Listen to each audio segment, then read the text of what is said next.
دو سال بری حکومت کایم تاین سر باجروانیا HDP a Dersimê jî kir û ev der du salım dest kaym têbirê vebirin.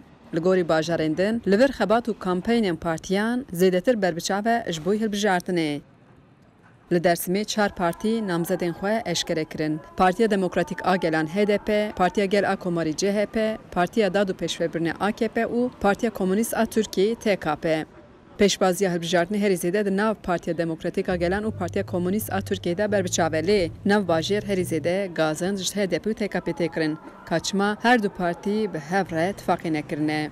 Şaredarê navçe Ovacikê Fatih Mehmet Maçoğlu bû namzedê TKP ê Dersimê. Nurşat Demir jî namzeda HDP ye. Xanma Nurşat dibêje di sindoqên dengdanê de ji HDP pêştir çi partî derkeve jî wê xizmeta têgihiştina kayyum bike. Belediyenin tekrar Ji bo me pir giring e ku em Dersimê ji destê qayyumê xestdar bistînin ji sandoqê bilî HDP kîja partî derkeve tê vê wateyê ku desthilatiya AKP û MHP û têgihiştina qayyum ew ê bi ser keve.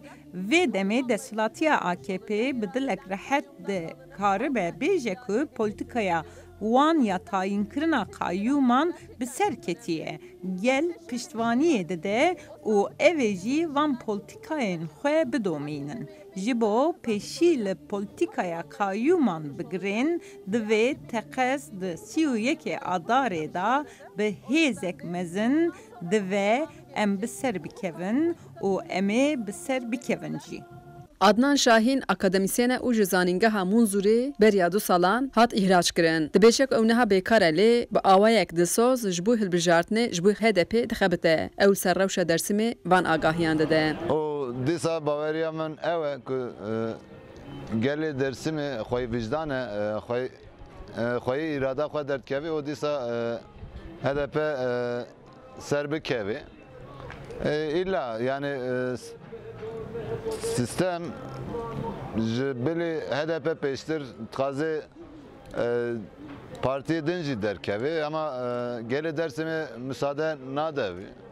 Çika bêjin komünîst jî, çika bêjin işte partiya Kılıçdaroğlu'ya, Kılıçdaroğlu merfê me ye ama xel bala xwe nade tiştê wisa, xel li pê îrada xwe dişe. HDP rexneyan li namzedê TKP Mehmet Fatih Maçoğlu dike ka çima li hember wan namzediya xwe daniye. Gelê Dersimê dibêjin diviya ku HDP û TKP tifaqê bikirana. Pêşbaziya di navbera wan de dike ku hêza wan perçe bibe û CHP û AKP li hember wan bi ser bikevin. Maçoğlu destnîşan dike ku ew li derveyê nîqaşên ji bo tifaqê bûye û her partiyek xwestine ku bi rêziknama xwe û bi namzedên xwe bikevin hilbijartinê. İttifak sonuçlandıktan sonra Piştî ku HDP ittifaqa xwe ragihan, partiya min jî xwast ez bime berbijarê Federasyona Meclisên Sosyalîst nebtinê bi HDP ra lê digel çendîn hêzên demokrat û çepgir keftine di nav danûstandinan da lê bê encam bûn. Em nabêjin kemasî ji me bû yan ji wan ye. Lê herkes bawer dikit ev bernameka wan ya baş heye û carnan li ser hindek mijaran rêkeftin çê nabe. Ez bi xwe di nav danûstandinan da nebûm. Lewra nerasta li ser vê mijarê biaxivim.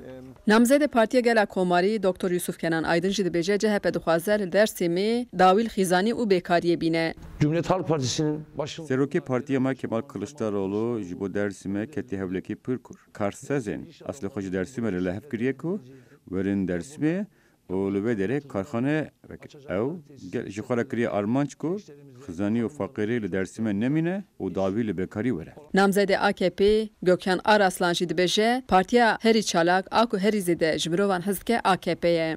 AK Parti Partiya me xwedî hêzeke ku gelek mirovan li hev dicivîne. Baweriya me ew e ku em dermanê derdê tuncelîne. Gelek pirsgirêk li bajarê me hene.